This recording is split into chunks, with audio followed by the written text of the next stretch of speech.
DG Stéphane Balamwange Congo ya Lumumba Congo Tafachi Beton Tangwe koki oyo Tangwango yango yo ekoki Tolanda kango Papa Stéphane Balamwange oh yeah.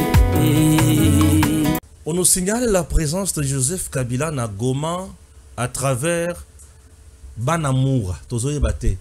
Bamoni batumoko balati ndenge Kabila bana kolati sa Banamoura. C'est ce qu'on nous a donné comme information. Batu basoda rwandais. Balati teni oyo Banamoura babanda kolati. Po Banamoura lelo bazolata ndenge Banamoura na bashikata bazolata ndenge mokote. Bashikata beza oyo président Tshisekedi aza na bango.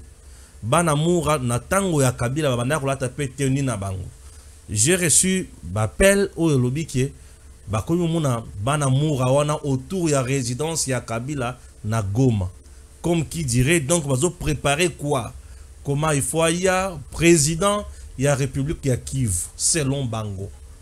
Chers compatriotes, une folie du siècle ou une réalité qui va se matérialiser. Au niveau ya Bukavu, Nyangesi, j'ai encore des vidéos, il y a Wazalendo en train de jubiler. Ndenge Bazou Nyangesi, nous sommes déjà à 13 à 12 km du centre-ville Otobengi Bukavu. Tout ça prouve à suffisance. D'un côté, Kabila Zoulingasa la percée, et de l'autre côté, résistance, il y a FRDC na Wazalendo de Zouzala Makasi. Comment makamwane kolekana na espace oyo? Et chers compatriotes, comment nous allons nous comporter? Et la décision oyo président na batu bazana niveau ya Qatar bazana kati ya kozwa comment to kosisa makambo oyo? OK? C'est parti quand même, si on peut analyser ça. Dinanga fierté. Bonjour. Bonjour Stéphane Balamwange. Tango koki RDC. Tokutani poto solo la makambo ya Mboka Kaka Congo. Entrée ya Kabila à Goma avec Banamoura. Ça te dit quoi? Merci beaucoup. Na Mutuna. Oui. Tango Koki, ezalaki inspiration. Tango Koki tolobela RDC. Bisoto vandi boye na bayeba kolanda biso na ndako. Na ba Congolais nyonso bazana mboka bapaya. Pa nyonso to bazali. Biso na bango dénominateur commun ezali RDC. Yango na nyonso tokosala tosala ngo pour komba mboko na venir bana na biso. Nazana posa kotanga mutu wana te, c'est une antivaleur, c'est un rebelle, un sanguinaire, un assassin. Nazana posa kotanga kombo na été. Mais komona ou koloba que à Koti Goma wana ekosu prendre mutu te et puis ezanango pe effet béné. Fait béné, je voulais dire. C'est-à-dire que Kabila a na Goma, oui. Parce que le président de la République a salubaka que Moutouazana Simaya M23 Azana Simaya Nanga et ça Joseph Kabila. C'était connu. Siko awa boka ne sate que Kabila yé po azama kasi yé po ya ko kanga batu po ya ko boma lisusu. Kabila yé parce que Soko Zolia Nandoki Liana Lutumulai Kagame nde a contraindre Kabila à Zonga. Ba Congolais faut balanda biso. Pourquoi? Et yebanaki nango ke Kabila ne mokonzi ya M23, yende mokonzi ya ba rebelle nyonso, yende mokonzi ya makile ya bato ezoko ya na est de la République. Ba sanction elati Kagame. Kagame peut amoni pouvoir eza menacé. Alobite papa uliaki biloko kwa mbwa Zalambango yaka na nou assume bitumba na yo ou assume kobomubumaki batu yaka batu ba yeba ke ezali yo wana raison ya liboso yami balé président de la République il faut ça l'attention. Kabila raison ami balé ezali selon les analyses aye po aye bisaba nanga daina batu na ye ba rebelle bobima bozonge pai na bino ngai na ye kotia kimia nga Joseph Kabila po peuple elobake ah bomoni moto aye kotia kimia nde yeyo bo soutenir ye bo sala boye dialogue esalema po Kabila aye kotia kimia. C'est deux raisons là. Batu il faut pas fongola misu ba yeba. Makila batu nyoso ba kufi lelo Kabila ata sokoli mai na javel. Ata sokoli maboko na vim. Maboko na ye kokoma pembete ezana makila ya batu abomi. Donc comme on a ye na bana mura, oui, ça se comprend encore une fois. Zone eza sinistre eza occupé na ba rebelle couloir eza kofungama po mutu nyoso azana posa ya rejoindre bango akende. C'est un non événement. Nyoka soki bakati ye mutu mukile ninganaka. Ce qui reste et pas Kabila ezali mutu ezo ningana. Bango ba yebaka ke soki bazui Goma, bazui ndambo ya Bukavu, Tshisekedi ya koloba ke bon, ezande nini ko bana mai, boya to vanda na mesa to kabola gâteau. Eza pasi mingi. Likambo ya bokaboli gâteau eza lisusu te. Kabila pe gesticuler ndenga lingi. Akoko matata likolo nzete. Akoko lobata ki baba ndenga lobaka. Mais lisolo na bango eza te. Tshisekedi côté fort na ye eza diplomatie. Diplomatie nde ezobeta bango. Diplomatie nde sali ke Kabila abima ya kolobaka yende mokonzi ya M23. Siko lelo biso bana mboka biso ba kongonde to koloba ndeni. Que Kabila y est, 20 ans, qu'est-ce qu'il a laissé dans ce pays? Rien du tout.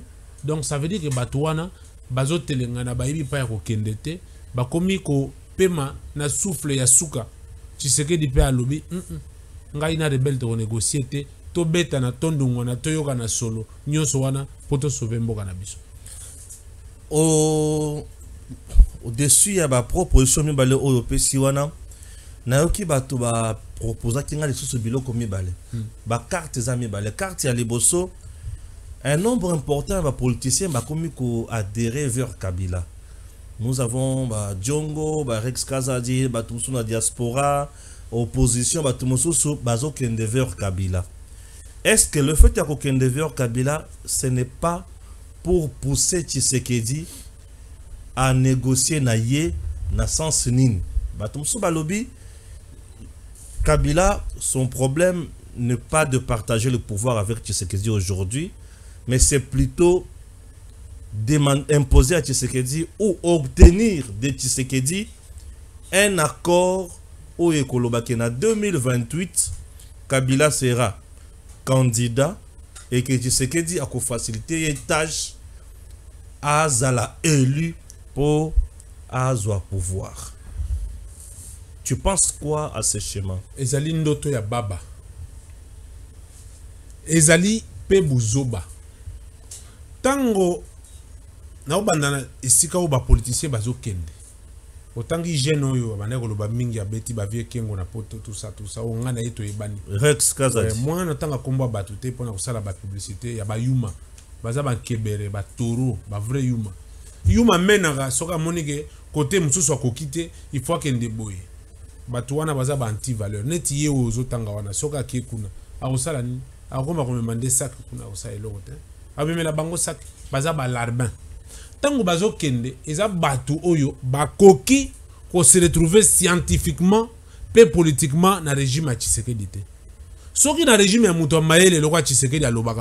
Yo se retrouver te. Ata na régime Nzambe ko se retrouver te. Parce que Tshisekedi a yaki ko lekisa ba Congolais ke.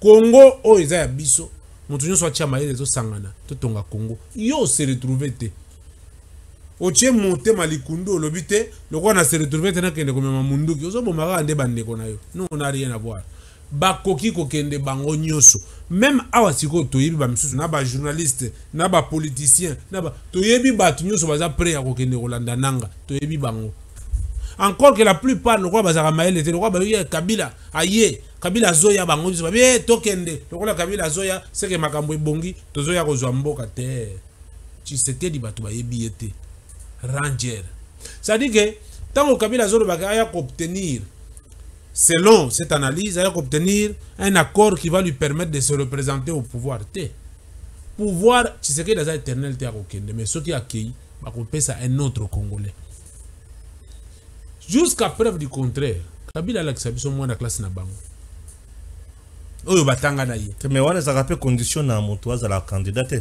te eza condition na mutu azala candidat. Mais il y a condition pour la reconnaissance de la congolité. Tant que tu as yo ozana moi mbilinga. Hein? Il faut tout le monde mon la classe na binot. Tant que ndeko nanga yi Félix Oise kwa lobagawa, atangi Emile Ngoyika Songo. Moi na chiki na bango. Moi na chiki na batangi bango bibale na bango moko ba na chiki na bango. Siko yo za congolais. Otangi wapi ozana moi na chiki na bino wapi. Ça dit que ndoto wana ici esili. Félix Tshisekedi a pris la voie diplomatique. O eza accompagné sur le terrain na Bawazalendo pe ba FRDC. Biso pe tolobi nini? To kende nanu to mona epaye osuka. Ça ne sera pas une fatalité. Soki aza makasi aya kaka. Et s'il réclamait, il déclarait aujourd'hui la République du Kivu. Folie mususu yango wana. Puisque à l'allure où vont les choses, à l'allure où vont les choses, et ça nini et loko ya koyoka ke bato bakunu na tabateni ya bashi ya bamura. Donc comme qui dirait akunu sale loko na yasika. Il est là, le président de la nouvelle République, République du Kivu. On ne comprend pas. Lorsqu'on a peur du mal, on ressent le mal de la peur, dit-on. Kabila place Azali, ça ne va jamais changer le Congo.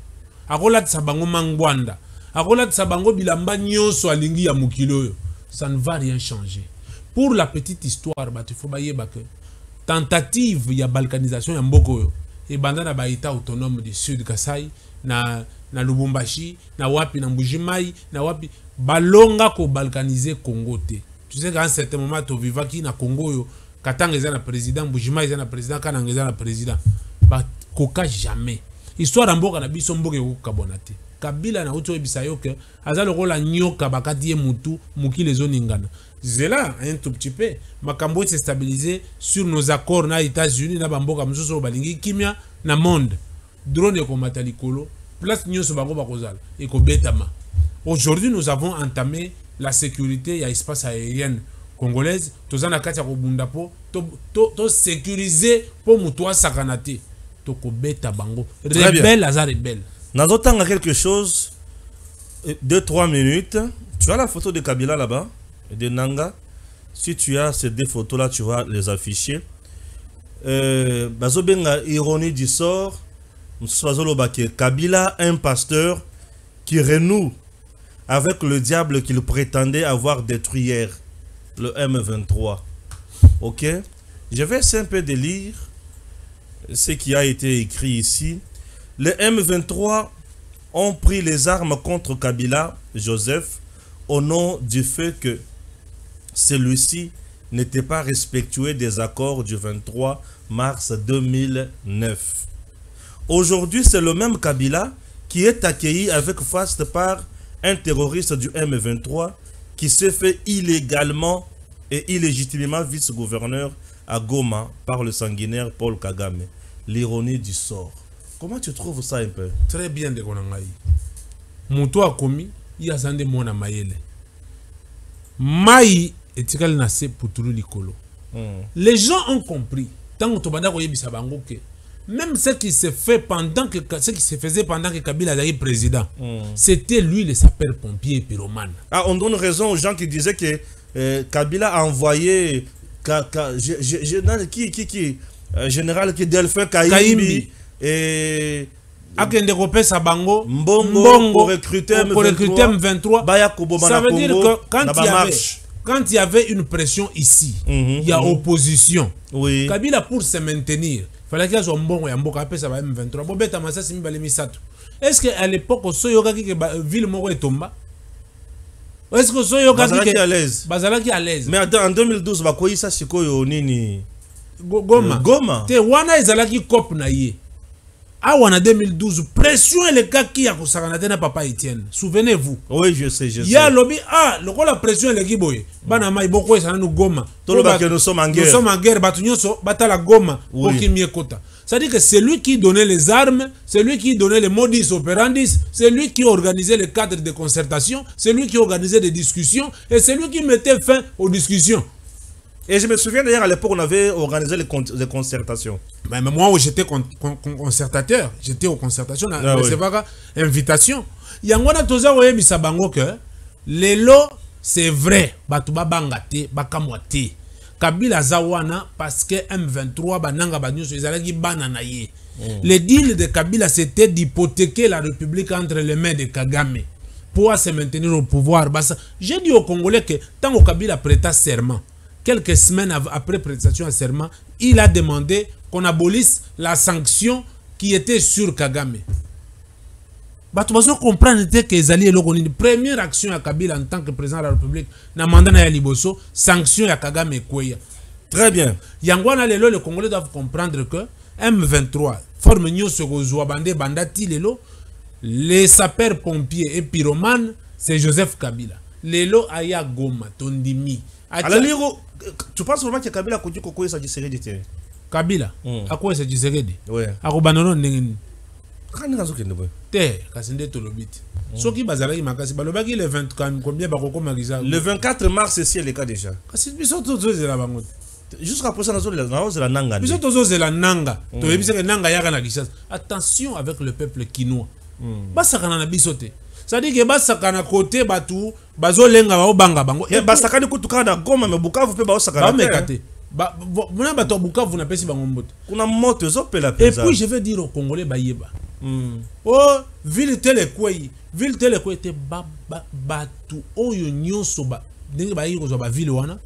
Masa c'est betate. Masa c'est betate. Bakuti couloir vide. Ça veut dire que ils ont utilisé batu ya ba société civile ba corrompu. Ba komi ko yebisa neti na Bukavu ba mekelo ko wana. Ba yebisi peuple ba yebisi autorité o bolongwa bobima biso tolengi batu ba kufa lokola gome e kufate. L'église et ONG nyonso wana nde basala ke bananga baya kokota malembe na bato mikuse nyonso wana basala le côté. Alors aujourd'hui nous leur disons ceci, surtout Kabila lelo ebimi ke yende rebelle. Ce que tozo tuna bango, est-ce que Kabila osala 200 ans? Quel est cet homme ça sala 200 ans na mokila nzambo azate? Tu ne peux pas laisser une belle image na population pe na bana na yo na bato ba kotika la kotanga kombo na yo. Ye alingia buma ba Congolais. Tshisekedi pe aboyi négociation. Biso toza pour négociation ezalate na ba rebelle. Très bien. To bunda to sauver mboka. Au moins histoire ekangake Congo na anetel un président était passé à Bunda zwa liberté na bango une fois pour toutes. Nazotanga kaka na tangima muke osali commentaire na bato na otangela wana. Poto Kende Liboso, ça nous fera énormément du bien. Ok. En 2015, 2016 et 2017, Moïse Katumbi nous a fait savoir que Joseph Kabila était l'incarnation du mal. Aujourd'hui, c'est le porte-parole de Moïse Katumbi Kamitatu, c'est-à-dire la personne qui porte la parole de Katumbi, qui annonce avec sentiment de satisfaction les retours de Joseph Kabila, précisant même le lieu d'atterrissage.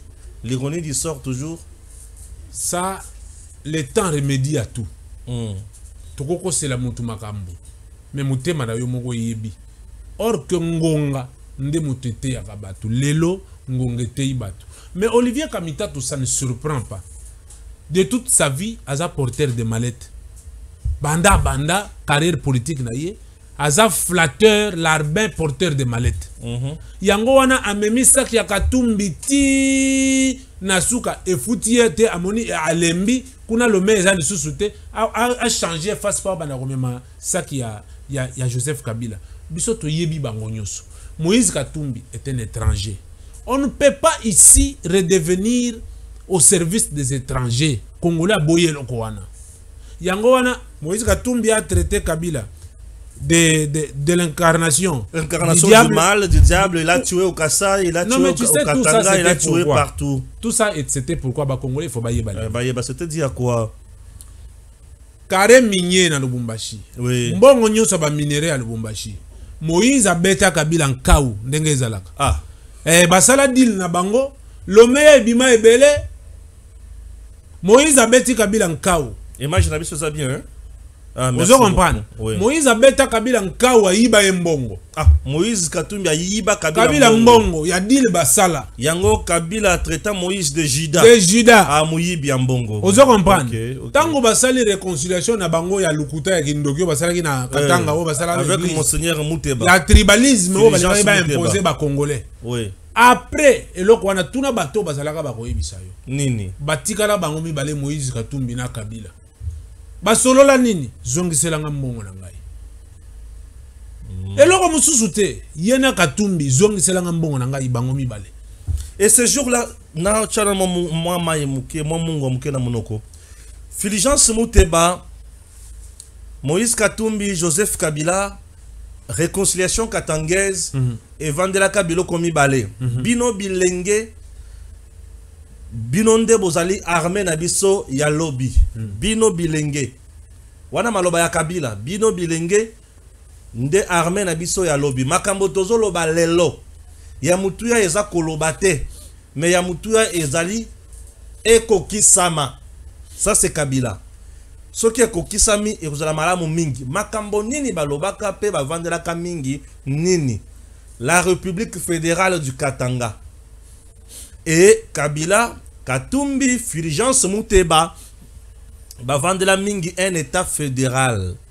Et aujourd'hui, comme on a Kabila, Azoya, la partie orientale, ça prend le Grand Katanga, les Touri, Tina Nord qui vont c'est la partie orientale. Tiba Kisangani ba Chopo Nyoswana, bon Kisangani za chef lié à Chopo. Alors, est-ce que Eza idée na bango wana te de mutuba zulu kasiko yoba kokisa yango po kamita tu porte parole ya Katumbi avec joie et satisfaction annonce le retour de Kabila par Goma et consort et on apprend que il faut pas mettre garde présidentielle na bango déjà bandi. Hein? Je comprends rien. C'est ça, c'est temps de matérialiser ce qui s'était dit. Tolobi boye. Oh oui. Ba étranger mibale. Ba weleli mbongo ya mboka.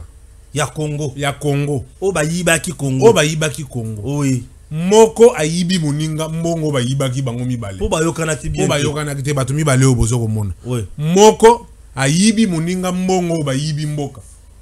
Libala na bango le bien malaki. Ah ok. Muto mayele entre bango mibale Katumbi. Ayibi Kabila. Abeti yenkawa lobi yo komi da na suka nga pona izo mbongo pona tika la charman.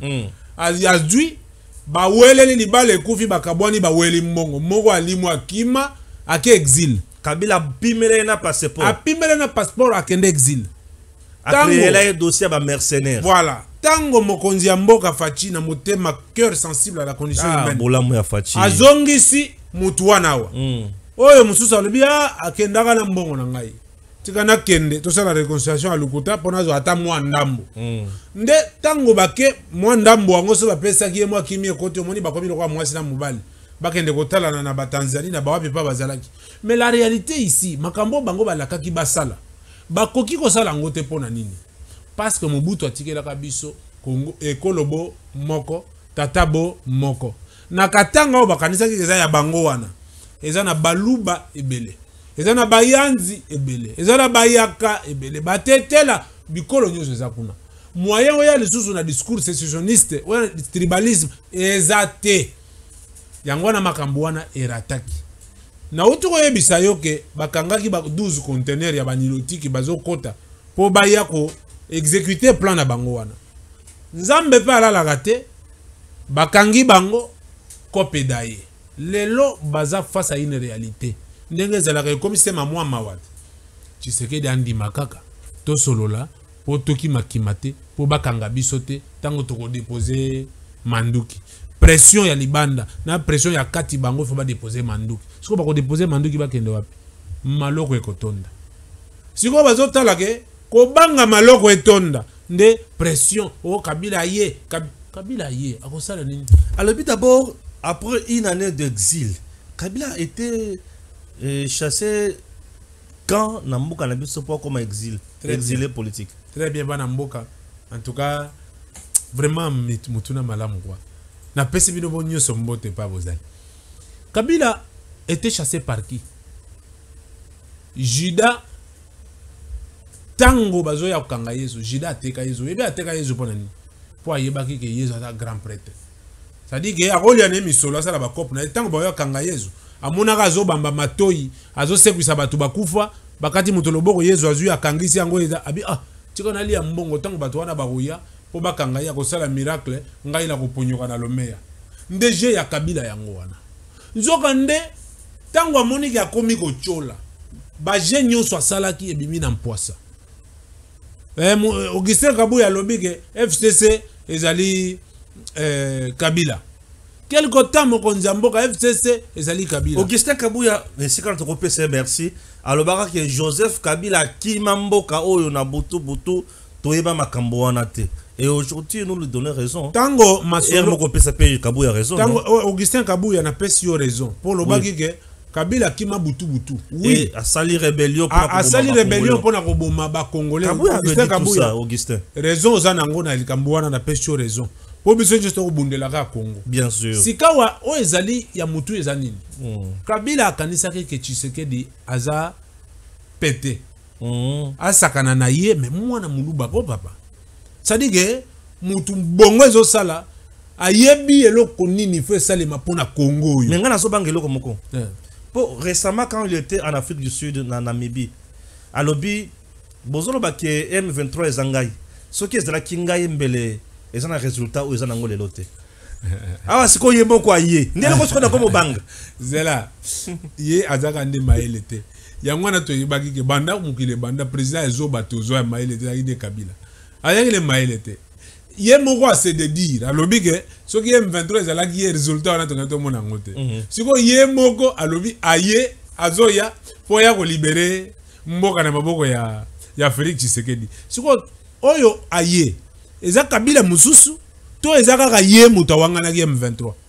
Awangani bango lelo andimi bango. Uzomona teke eza likambo tibia eza place wana. Mayele eza pena muke. Yangwana biso tolobi boye. Ce n'est plus le problème de Tshisekedi, ce n'est plus le problème de qui que ce soit, c'est devenu actuellement le problème du peuple congolais. Voilà, j'appelle à la conscience collective, à la conscience patriotique. Ba Congolais nyo se paye bazali, totelemela Olivier Kamitato, totelemela Moïse Katumbi, totelemela Kabila, totelemela Nanga. Batu nyo so wana basi balakisi tendance na bango. Yoka sikoyo pona Frank Djongo. En 2016, Frank Djongo Chamba nous a fait savoir que Kabila était un dictateur, un sanguinaire qui préparait les chaos du Congo avec des chiens dangereux. En cas de résistance contre son projet de dépasser les délais constitutionnels. En cette même année, sous le pouvoir de Joseph Kabila, pour la toute première fois de l'histoire de ce pays, un homme a été jugé tout en étant alité et ensanglanté dans une chaise ou fauteuil roulant. Cette personne s'appelle Frank Djongo Chamba. Quelque temps après la prise du pouvoir par Tshisekedi, Frank Djongo a été bénéficiaire d'une grâce présidentielle, ce qui veut dire volonté propre de Félix Tshisekedi. Contre toute attente, Frank Djongo a déclaré publiquement que Tshisekedi était pire que Kabila. Toujours une ironie du sort. Frank Djongo vient en Ngaï, as aventurier. Frank Djongo va avoir une politique. Ils ne peuvent pas porter la veste des hommes d'État. Donc, toi, Bazali malléable. Ça veut dire que vient en Ngaï, Sali Soni. Le loi qui est na Ouganda. Je te rappelle une histoire et pas Frank Djongo Azali. Soka Sambe la Gaya Solo. Atala Ngaï, atala émission. Allez-y. Tozana Frank Djongo na matanga ya Tete Kabwe. Paix à son âme. C'était Kabwe, oui. Président de la République Azaka Libanda. Ba Congolais balanda ngai. Président Azaka Libanda, biso tokoti na cathédrale Notre-Dame. To vandi po mokonzi abalobi bazela avant messe ici la mokonzi akota. J'ai même cette vidéo là na kolukango na olakisao. Frank Djongo aza simananga. Toye ko vanda na extrémité na couloir o bato balekela po mokonzi soka leki. Amona tanga ya mona ta Frank Djongo. Nga kuna sala ta mwa video. Parce que Frank Djongo ana simananga. Alongwe aye ko vanda liboso na ngai. Po amona mokonzi. Nga pe na sololi na ye to se changer pe numéro to sololi. mokonzi akoti Nathalie Frank Diongo abundi lokola girafe po mokonzi amona ye kaka mokonzi pe akota ndenga bimi oui c'est fini ndenga zalaka mutu akosolo na batu tout ça moni yepe aleki akei.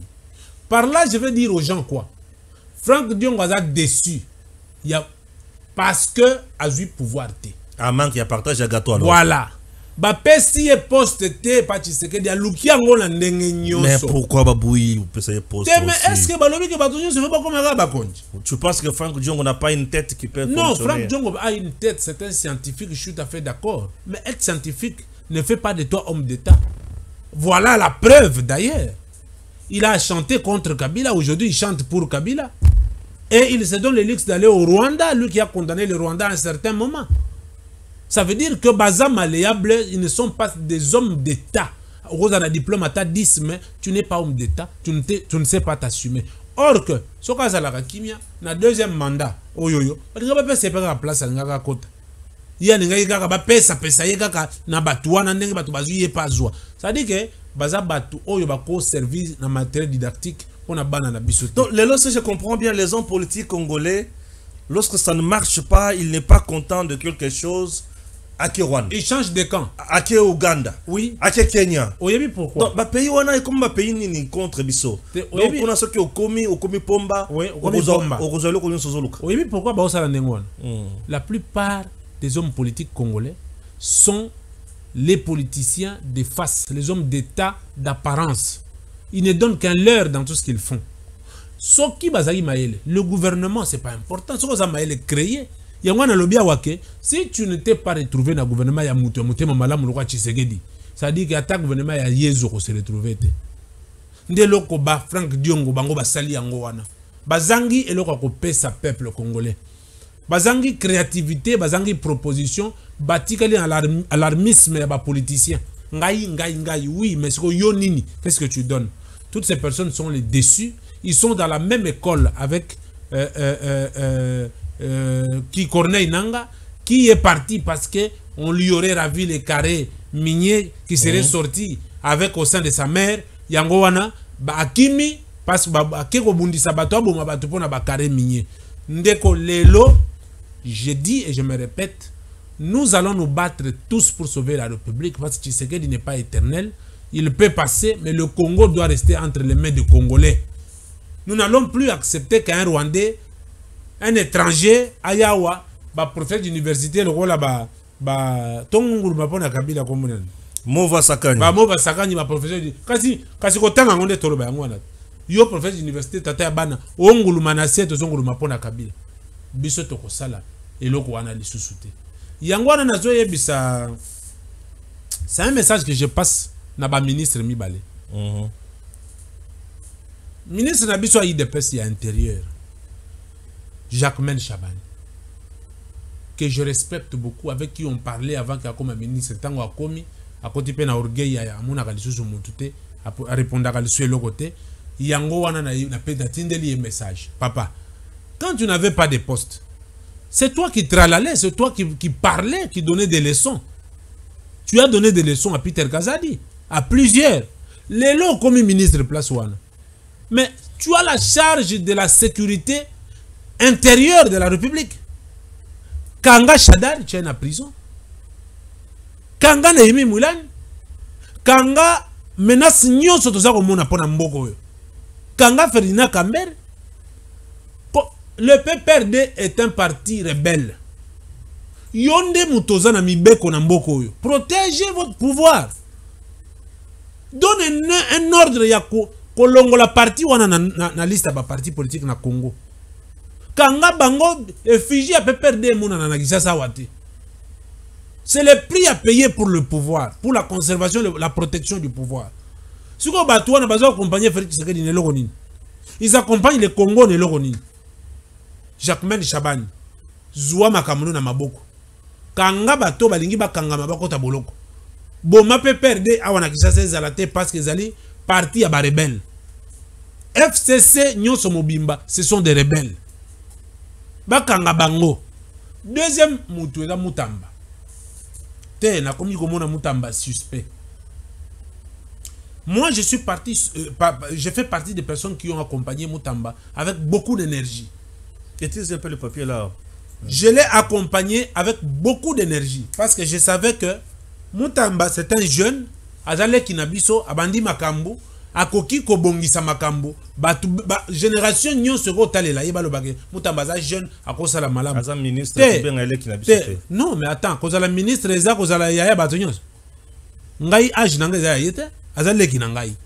Ezali Kambu ya on a manqué respect. Ministre Aza, même président de la République, Azana Batabenga Bango vieux. Qu'est-ce que tu veux me dire?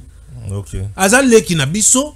Azam ministre na lobi boye Moutamba azale kinabiso azam ministre yangwana biso to yebisi ye boye batu nyonso bayebi ke Kabila nde mubomi Kabila nde assassin ya koleka na télévision apakola Kabila mafuta te alors bien instruction est ouverte mais ça secret mais c'est comment ya nanga isa secret te ya batu nyonso za secret te ya yende ya Kabila ne fois za secret to moni yembilinga a gelé biloko ya Kabila kanga yango bapesa ngo ba Kabila bakanga banda kuna ye nyonso tu bapesa bato bazindi na Kingabwa. Ça sera une pédagogie. Bato bazindi na Kingabwa batongela bango banda kuna manambongo ya Kabila bateka kingakati bateka biloko nyonso Kabila zana ngo bapesa bato bazana pasi po Kabila muto a détruire mboko Moutamba pardon mais kako sala mayiba congolais bazana ngo posa. Poto komi komona yo on dirait komo kende deux fois toujours comprendre. Kavumu aéroport, nous sommes toujours à Bukavu. Urgent, l'aéroport de Kavumu est actuellement le théâtre de quoi? Excusez-moi, téléphone sonnera toujours à tout moment. L'aéroport de Kavumu est actuellement le théâtre de violents affrontements. Les Wazalendo sont en action pour en reprendre bien sûr le contrôle. Les criminels rwandais du M23 sont en grande difficulté face à la résistance. Les combats se poursuivent à l'instant même et frappent Ezozala Makasi. Ok? Je vous rappelle encore une affaire de 8 localités récupérées par les Wazalendo. Ok? Paul Sapou, président de la Commission nationale des droits de l'homme RDC sur France 24, et dit: Joseph Kabila a choisi de soutenir ceux qui ont pris les armes. Alors son sort est déjà scellé. Ok, ça c'est Paul Sapou sur une chaîne étrangère. Des résistants Wazalendo démontrent la force sur l'axe Muresa-Mudaka en province du Sud Kivu, provoquant la suspension du trafic entre Mudaka et Kavumu, des zones sous contrôle des rebelles du M23. Alors, selon les sources locales, une intervention des éléments du M23 et à qui le calme est revenu et la circulation a repris entre les centres commerciaux de Mudaka avec une partie de la ville de Bukavu contrôlée par FRDC, Wazalendo et M23 de l'autre côté. Donc, et comme Rouya, Makambozoya Malembe, et puis ça fait du bien. Guerre en RDC, où sont les négociations entre Kinshasa et M23 RDF? Nous sommes où? Et Zola la Ponanini, et Zola la secrète, on ne comprend rien. La philosophie, il y a négociation. On ne comprend un peu rien. Voilà. Bisoto pesi mokakoswa na bawazalendo likambu na mabele to pesi mokakoswa na FRDC.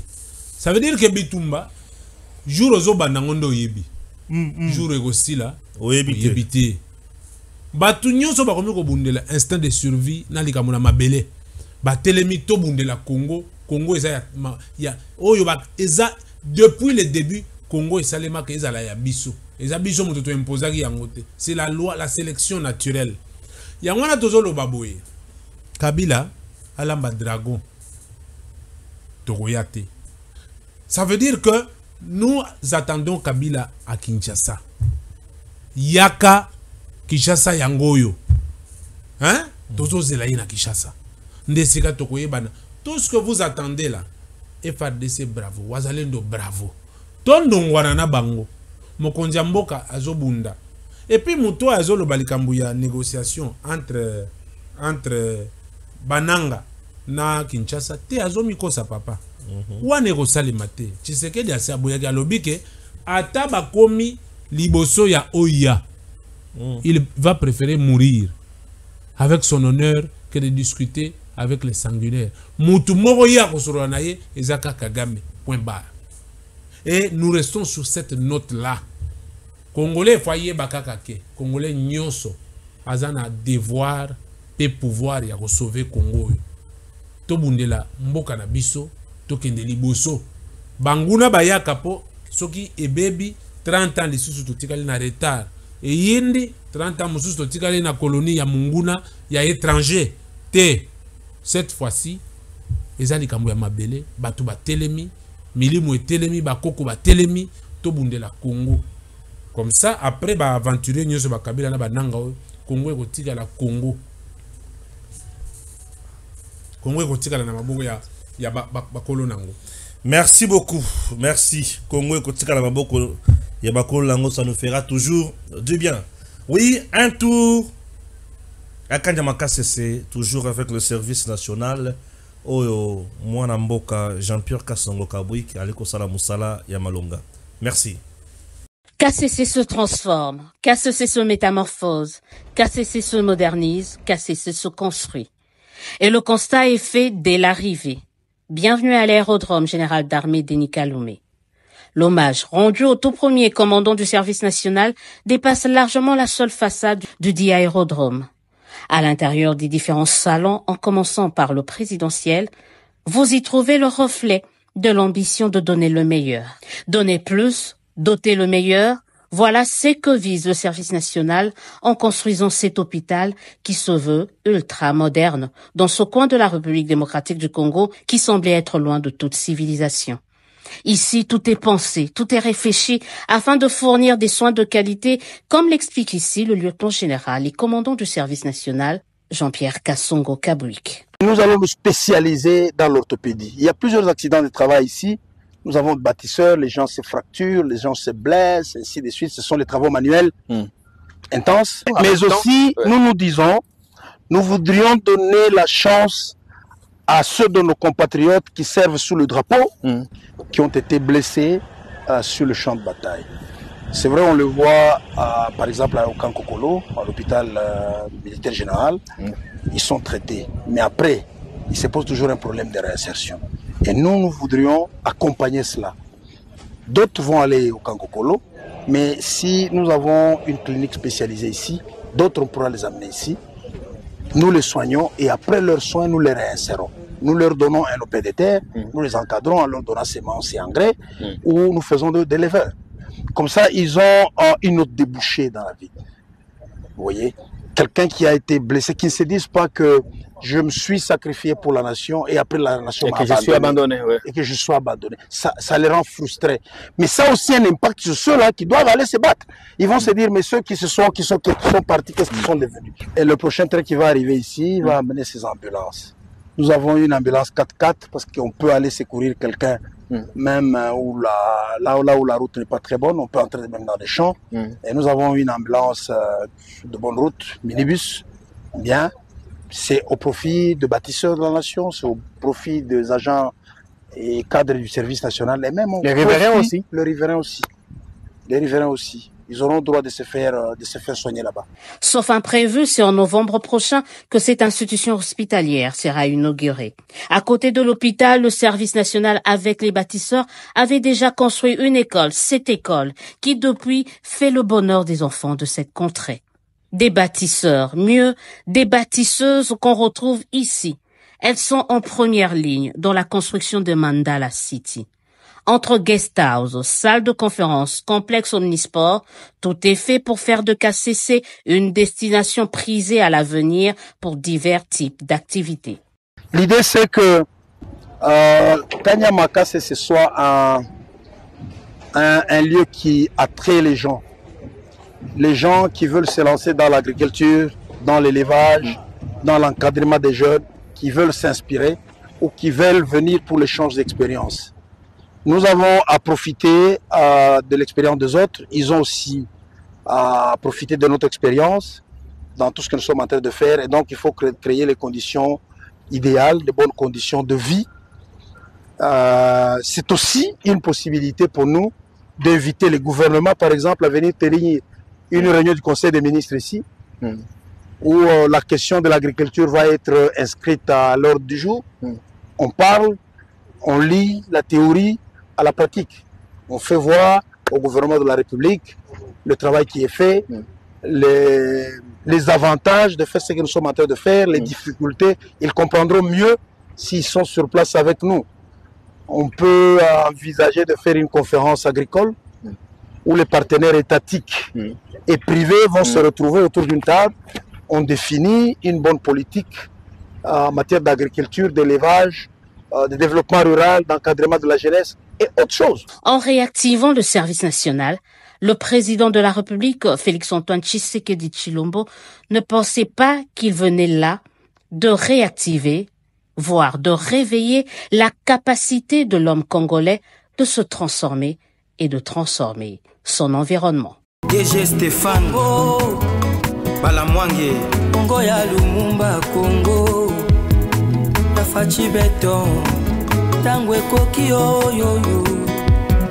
Tangwango yangoyo ekoki Tolanda Kango Papa Stéphane Balamwange oh yeah yeah